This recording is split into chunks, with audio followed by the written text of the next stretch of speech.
다른 짐승들은 어떻게 창조했냐면 종류대로 창조했습니다. 그래서 돼지를 창조했다 그러면 돼지는 돼지같이, 개는 개같이 그렇게 창조했습니다. 인간은 어떻게 창조했습니까? 하나님의 형상으로 창조했죠. 하나님의 형상으로 창조했다는 것은 그만큼 귀하고 선하고 아름답게 창조했다는 것을 말씀하십니다. 하나님께서는 첫사람 아담과 하와를 창조하셨습니다. 그리고 그 아담과 하와를 위해서 에덴 동산을 만드셨어요. 에덴 동산에서 마음껏 살게 하셨습니다. 그런데 하나님께서 한 가지 명령을 내리셨어요. 그것이 뭐냐면 동산에 있는 모든 것은 네가 마음대로 다 먹어라. 그러나 한 가지 선과 악을 알게 하는 나무는 먹으면 안 된다. 그거 먹으면 너는 반드시 죽는다 라고 말씀하셨습니다. 그러나 아담과 하와는 어떻게 했습니까? 하나님의 명령을 거역하고 선악과를 먹고 말았죠. 그리고 범죄하고 말았습니다. 혹자는 이것을 두고서 이렇게 질문합니다. 하나님께서 선악과를 만든 것이 잘못 아닌가? 하나님이 선악과를 만들지 않았으면 아담과 하와가 그걸 먹지 않았을 테고, 그걸 먹지 않으면 죄도 짓지 않고 에덴 동산에서 행복하게 살 수 있었을 텐데 왜 하나님이 선악과를 만드셨는가? 그래서 범죄하게 하는가라고 묻습니다. 이것은 아담과 하와가 범죄한 것이 하나님이 선악과를 만들었기 때문에 하나님의 잘못으로 돌리는 거죠. 그러나 여러분, 하나님이 선악과를 만든 것은 아담과 하와가 죄를 짓게 하기 위해서 만든 것이 아닙니다. 오히려 아담과 하와가 죄를 짓지 않게 하기 위해서 사랑의 배려로 선악과를 만든 거죠. 하나님께 선악과를 만드신 목적은 하나님과 피조물, 창조주와 피조물을 구분짓게 하기 위해서 그렇습니다. 하나님이 아담과 하와에게 선악과를 먹지 말라라고 명령했습니다. 아담과 하와는 그 명령을 받은 자입니다. 명령했다라고 하는 것은 그분이 하나님이고 창조자라는 걸 말하죠. 그 명령을 들었다고 하는 것은 그 듣는 자가 피조물이라는 것을 말씀하고 있습니다. 하나님은 명령하시고 피조물은 그것을 순종해야 합니다. 하나님께서 선악과를 통해서 아담과 하와에게 구분 짓는 거죠. 이 동산에서 네가 무엇이든지 마음대로 할 수 있다. 그러나 네가 하나님이 아니고 내가 하나님이고 너는 나에게 순종할 피조물이다. 그것을 알려주기 위해서 선악과를 세운 겁니다. 아담과 하와는 선악과를 보면서 우리가 하나님이 아니라 우리는 피조물이구나. 하나님 명령에 순종할 피조물임을 인식했을 것입니다. 그러나 사탄의 유혹으로 선악과를 먹었지요. 그것은 뭘 말합니까? 하나님과 창조주와 피조물을 그 질서를 거부한 거죠. 자신이 하나님 되고자 하는 마음으로 선악과를 먹은 겁니다. 그러면 인간이 하나님 되려고 하는 것은 죄를 짓는 겁니다. 그러면 이걸 가지고 혹자는 또 이렇게 질문할 수 있습니다. 그러면 하나님이 처음에 아담과 하와를 만들었을 때 하나님 명령에 무조건 순종한 자를 만들면 되지 않습니까? 그러면 아담과 하와가 선악과를 먹지 않았을 거 아닙니까? 라고 질문합니다. 네, 여러분 생각을 해보세요. 우리 자녀들이 있잖아요. 자녀들이 있는데 부모 말을 잘 들어요. 그런데 부모가 명령하는데 자신의 의지 없이, 자유의지 없이 그냥 말한 대로 네 알겠습니다, 알겠습니다라고 그대로만 순종하면 그것은 자식이 아니라 로봇이죠. 로봇. 여러분, 로봇은 입력만 시키면은, 그렇게 입력만 시키면 그 주인이 말한 대로 그대로 순종합니다. 여러분, 근데 자녀들이 그렇게 로봇처럼 순종하기를 원합니까? 자녀들이 자유의지를 가지고 진심을 다해서 부모에게 순종하기를 원하는 거죠. 하나님도 그와 똑같습니다. 아담과 하와를 창조하실 때 아담과 하와가 하나님 명령에 로봇처럼 순종하는 걸 원하지 않아요. 자기 의지를 가지고 진심을 다해서 순종하는 걸 원하셨습니다. 그래서 아담과 하와를 그렇게 자유의지를 가지고 창조하신 거죠. 여러분, 하나님은 우리에게 자유의지를 주셨습니다. 그래서 우리가 하나님을 사랑할 수도 있고 하나님을 사랑하지 않을 수도 있어요. 하나님을 믿을 수도 있고 믿지 않을 수도 있습니다. 그건 우리의 자유의지예요. 그러나 그 자유의지, 내가 선택한 것에 대한 책임은 내가 지는 거죠. 여러분, 우리는 모두가 다 하나님을 사랑하고 하나님을 믿는 그런 신앙이 되기를 간절히 소망합니다. 이 아담의 범죄 이후로 모든 인간이 죄를 범했습니다. 모든 인간이 죄를 범했다고 하는 것은 부자나 가난한 자나 잘난 자나 못난 자나 지식인이나 무식한 자나 남자나 여자나 모든 사람이 죄를 범했다는 걸 말합니다. 그 죄를 범한 결과 어떻게 됐습니까? 하나님의 영광에 이르지 못하게 되었다라고 말합니다. 23절 말씀을 보시죠. 23절에 보시면 모든 사람이 죄를 범하였음에 하나님의 영광에 이르지 못하더니 라고 말합니다. 여기 하나님의 영광에 이르지 못하더니 라고 하는 말은 하나님께 나아가지 못하게 되었다는 걸 말합니다. 하나님께 나아가지 못하게 되었다는 것은 하나님께 구원받지 못했다는 걸 말하고 멸망받게 되었다는 것을 말합니다. 죄를 지었기 때문에 인간은 구원을 받을 수 없게 되었습니다. 인간은 누구든지 자신의 능력으로 구원을 얻으려고 많은 노력을 합니다. 어떤 사람은 선행을 해요. 열심히 착한 일을 합니다. 그리고 어떤 사람은 돌을 닦아요. 어떤 사람은 많은 지식을 습득합니다. 어떤 사람은 율법을 열심히 지킵니다. 그런다고 구원을 받을 수 있을까요? 인간의 아무리 노력을 해도 인간의 능력으로는 절대로 구원을 받을 수 없습니다. 그래서 하나님께서 인간으로서는 구원을 받을 수 없기 때문에 하나님이 주님을 보내주셔서 우리를 구원해 주신 거죠. 24절 말씀을 보시죠. 24절에 보시면 그리스도 예수 안에 있는 속량으로 말미암아 하나님의 은혜로 값없이 위롭다 하심을 얻은 자 되었느니라 라고 말씀합니다. 여기 보면 하나님께서 예수님을 보내서 그 예수님의 속량으로 말미암아 우리가 위롭다 하심을 얻게 하셨다라고 말합니다. 위롭다함을 얻게 했다는 것은 구원받았다는 걸 말하죠. 어떻게 해서 구원을 받게 했다고 그랬습니까? 예수님의 속량으로 말미암아. 이 속량이라고 하는 말이 중요한 말입니다. 이 속량이라고 하는 말은 노예가 있는데요. 노예를 이렇게 자유를 주기 위해서 그 노예 값을 주고 그 노예를 삽니다. 그리고 그 노예에게 자유를 주는 거예요. 그걸 속량했다라고 말씀합니다. 우리는 예수 믿기 전에는 죄의 노예였습니다. 죄에 끌려서 죄를 범하며 사는 자들이었습니다. 그런데 주님께서 우리를 값주고 사셨어요. 속량하셨지요. 그리고 우리를 자유인 되게 구원해 주셨습니다. 주님께서 십자가에 매달리실 때 7마디 말씀을 하셨거든요. 그 중에 한 마디가 뭐였냐면 다 이루었다라고 말씀하셨습니다. 이 다 이루었다라고 하는 말은 내가 값을 다 지불했다 그런 말입니다. 값을 지불했다는 것은 뭘 말합니까?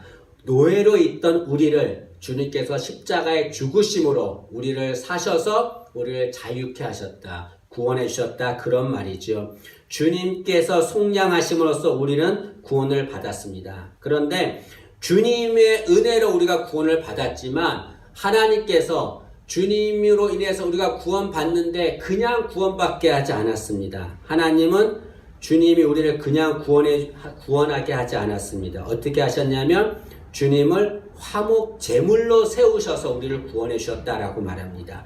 25절 상반절 말씀을 보시죠. 이 예수를 하나님이 그의 피로써 믿음으로 말미암는 화목 제물로 세우셨으니 라고 말씀합니다. 여러분 볼펜으로 화목 제물을 이렇게 표시해야 합니다. 화목 제물 이거는 성경에서 굉장히 중요한 말씀입니다. 화목 제물이라고 하는 것은 사람이 죄를 지었어요. 그 죄를 지어서 하나님 앞에 용서를 받으려고 나가 제사를 지냅니다. 그런데 그냥 나가지 않고 죄 용서받기 위해서 제물을 가지고 나가요. 그거를 화목 제물이다 라고 말씀합니다. 그래서 하나님이 인간이 드리고 화목 제물을 받으시고 그리고 그 인간의 죄를 다 용서해 줍니다. 그런데 여기 보니까 하나님께서 그 예수님을 직접 화목 제물로 삼으셨다라고 말합니다. 여러분 제물이라고 하는 것은 뭘 말합니까? 편안하게 죽는 걸 말하지 않습니다. 제물은 처참하게 죽임을 당합니다. 각을 뜨고 내장을 끄집어냅니다. 그리고 처참하게 죽여요. 그렇게 죽어서 그 화목제물로 인해서 죄인이 용서를 받는 거죠. 주님이 우리를 위해서 화목제물로 죽으셨습니다. 어떻게 죽으셨습니까? 처참하게 죽으셨습니다. 인간으로서 감당할 수 없는 처참한 죽음을 주님이 당하셨습니다. 그 죽음 때문에 우리가 구원을 받게 되는 거죠. 하나님이 우리를 구원하시기 위해서 당신의 하나밖에 없는 아들 예수님을 이렇게 처참하게 죽이신 거죠. 여러분 여기서 우리가 중요한 것은 무엇이냐면 하나님이 주님을 화목제물로 세우셨다는 건 뭘 말하냐면 주님만이 화목제물이 되신다는 것을 말씀합니다. 주님 외에는 누구도 화목제물이 될 수가 없어요. 그래서 하나님이 주님을 화목제물로 세우신 것입니다. 주님께서 십자가 위에서 하나님 앞에 절규합니다. 엘리 엘리 라마 사박다니 라고 절규합니다. 이 말은 나의 하나님 어찌하여 나를 버리셨습니까? 어찌하여 나를 버리십니까? 라고 절규하는 겁니다. 하나님이 그 아들 예수를 버리셨어요. 십자가에 죽게 하셨습니다. 하나밖에 없는 아들을 죽였습니다. 왜 그렇습니까? 그 예수님을 죽여야 우리가 아들 되기 때문에 그렇습니다. 또 하나는 그 예수님 외에는 화목제물 될 자가 없기 때문에 하나님께서 예수님을 십자가에 죽이신 겁니다. 예수님이 그렇게 절규해도 예수님을 살릴 수가 없어요. 왜냐하면 그 예수님만이 화목제물 될 수 있고 그 예수님이 죽어야만 우리가 구원을 받기 때문에 그렇습니다. 혹자는 이렇게 말합니다. 왜 주님만이 그럼 화목제물 됩니까? 다른 이들은 화목제물 되지 않습니까? 이 말은 왜 주님만이 구원자가 됩니까? 라고 질문한 것과 똑같습니다. 세상에 많은 사람들은 기독교를 배타적인 종교다라고 말합니다. 왜 예수만 구원자인가? 왜 예수만 화목제물 되시는가라고 묻습니다. 그러나 여러분, 구원자가 되려면 그냥 구원자가 되진 않아요. 구원자가 되려면 반드시 구원자의 자격을 갖춰야 합니다.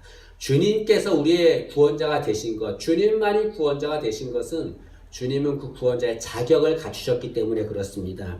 여러분, 구원자가 되려면 세 가지의 자격을 갖춰야 합니다. 첫째로는 우리와 똑같은 인간이어야 합니다. 그래야 구원자가 되고, 두 번째로는 죄가 없어야 합니다. 여러분, 죄인이 죄인을 구원할 수는 없는 거죠. 죄가 없어야 죄인을 구원할 수 있습니다.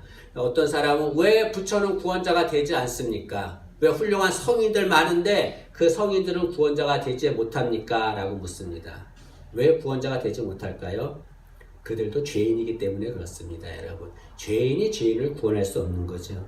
또한 구원자가 되려면 죄 없는 인간이 우리 죄 대신 피 흘려 죽어야 합니다. 이 세 가지가 구원자의 조건인데, 자격인데, 이 구원자의 자격을 갖춘 자는 세상에 아무도 없습니다. 오직 예수님만이 구원자의 자격을 갖추셨습니다. 예수님은 하나님이셨습니다. 그런데 하나님이신 예수님이 어떻게 하셨습니까?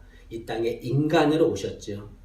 하나님이셨지만 구원자 되기 위해서 인간의 몸으로 이 땅에 오신 겁니다. 또한 주님은 죄가 없으셨습니다. 여러분, 사람이 부모의 몸에서 태어났다는 건 뭘 말하냐면 그 부모가 가지고 있는 죄를 가지고 태어났다는 걸, 원죄를 가지고 태어났다는 걸 말합니다. 주님은 어떻게 태어나셨습니까? 성령으로 태어나셨어요, 여러분. 인간의 몸으로 태어난 게 아닙니다. 성령으로 태어났다고 하는 것은 죄 없이 태어났다는 것을 말씀하는 거죠. 또한 주님께서는 우리 죄를 위해서 십자가에서 피 흘려 죽으셨습니다. 혹자는 이렇게 질문할 수 있습니다. 하나님께서 우리 죄를 용서하실 때 뭐 굳이 예수님을 십자가에 보내나, 그냥 말로써 내가 너희들의 죄를 다 용서한다 라고 말로 용서해 줄 수 있지 않는가 라고 질문합니다. 그러나 그렇게 할 수 없는 이유가 있습니다. 왜냐하면 죄를 사함받기 위해서는 반드시 피를 흘려야 되기 때문에 그렇습니다. 피 흘림 없이는 절대로 죄 사함은 없습니다. 레위기 17장 11절에 이렇게 말합니다. 생명이 피에 있으므로 피가 죄를 속하느니라. 히브리서 9장 22절은 피 흘림이 없은즉 사함이 없느니라 라고 말합니다. 왜 예수님께서 이 땅에 인간으로 오셔서 화목제물로 처참하게 죽으셔 피 흘려야 했습니까?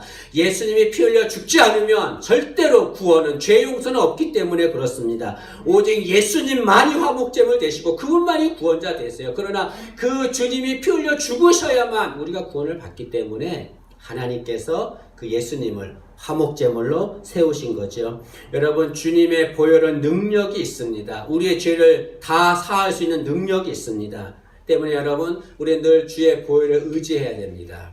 여러분, 이렇게 찬송을 많이 부르잖아요. 찬송 부를 때 이 보혈 찬송을 많이 부르면 좋습니다. 저는 그걸 많이 체험을 해요. 보혈 찬송을 부르면 이 어둠이 다 떠나갑니다. 마음에 상처가 있잖아요. 치유받습니다. 그리고 문제가 있는 거 다 떠나갑니다. 보혈은 정말 능력이 있습니다. 우리들 보혈 찬송 부르기를 간절히 원합니다. 근데 제가 오늘 말씀을 통해서 정말 여러분 성도님들에게 하고 싶은 말이 있습니다. 그것은 하나님께서 주님을 화목제물로 세우셨습니다. 우리가 할 일은 무엇인가? 화목제물로 세우신 그 주님을 바라봐야 된다는 거죠. 여러분, 하나님이 주님을 화목제물로 세우셨다라고 하는 말은 공개적으로 세웠다는 걸 말합니다. 공개적으로 세웠다는 건 뭘 말합니까?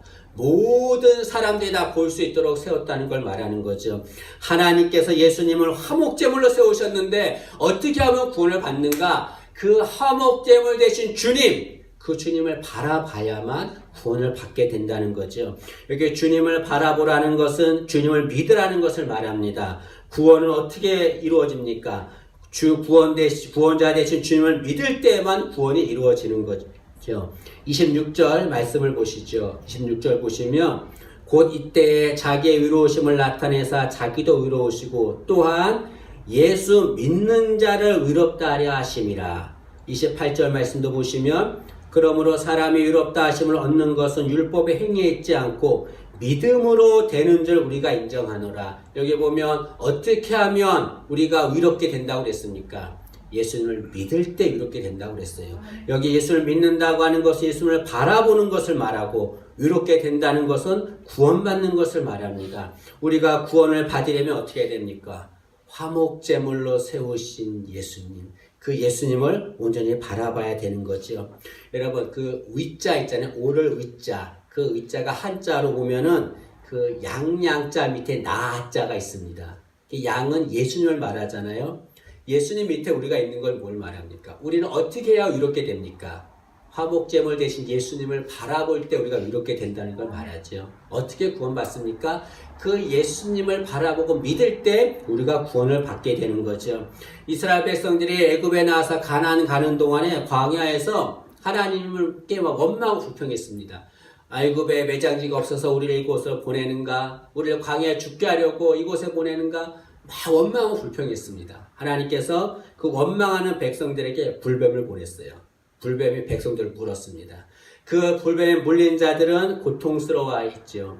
모세가 하나님 앞에 기도했습니다. 하나님께서 모세에게 살 수 있는 방법을 알려줬어요. 그게 뭐냐면 노뱀을 만들어서 장대에 달아서 이렇게 높이 세워서 누구든지 그 장대에 달린 노뱀을 바라보는 자는 다 산다라고 말씀했습니다. 하나님의 명령대로 백성들이 그 노뱀을 다 바라봤어요. 어떻게 됐을까요? 다 살았습니다. 나중에 주님께서 그것을 가지고서 말씀하시기를 그 장대에 달린 노뱀이 누군지 아느냐? 나라는 거죠. 나 예수님. 백성들이 노뱀을 바라보며 다 살았던 것처럼 너희가 어떻게 구원을 받느냐? 어떻게 이렇게 되느냐? 나를 바라봐야만 너희가 구원을 받는다라고 말씀하십니다.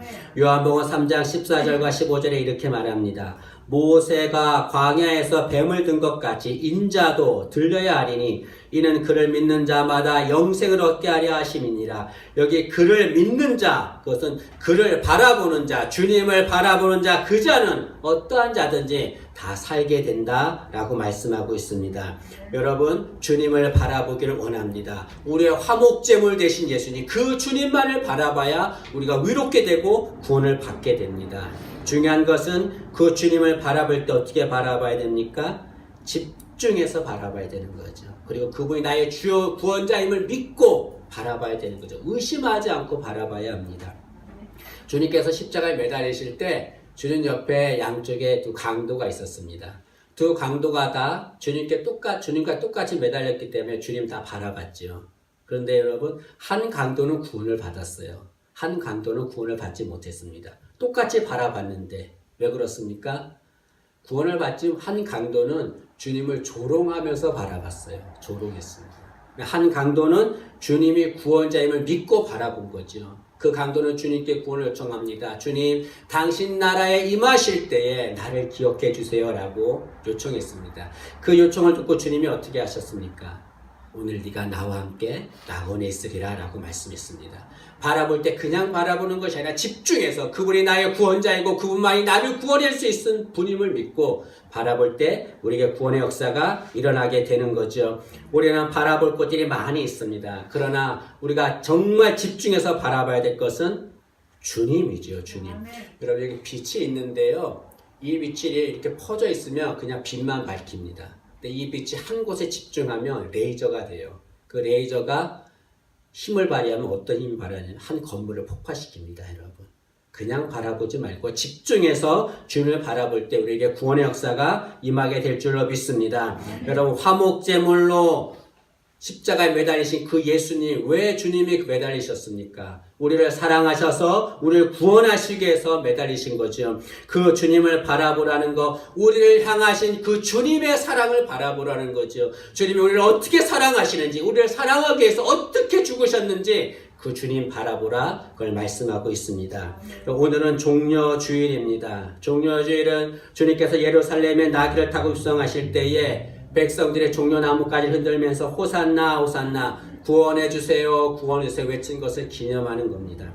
네, 여러분, 그 백성들이 주님이 예루살렘에 입성하실 때 나무까지 흔들면서 호산나 호산나 우리를 구원해 주세요, 당신은 구원자입니다라고 외쳤습니다. 5일 후에 어떻게 되었습니까? 그렇게 호산나 호산나 주님 우리의 구원자입니다라고 외쳤던 자들이 손을 들고서 예수를 십자가에 못 박아라 못 박아라고 외쳤습니다. 그 왜 못 박아라 못 박아라 외친 자들의 소리 때문에 빌라도가 예수님을 십자가에 못 박았지요. 주님은 어떻게 했습니까? 그런 자들을 위해서 아무 말 하지 않고 그들을 위해서 십자가에 죽으셨습니다. 그들을 사랑하셨기 때문에 그렇습니다.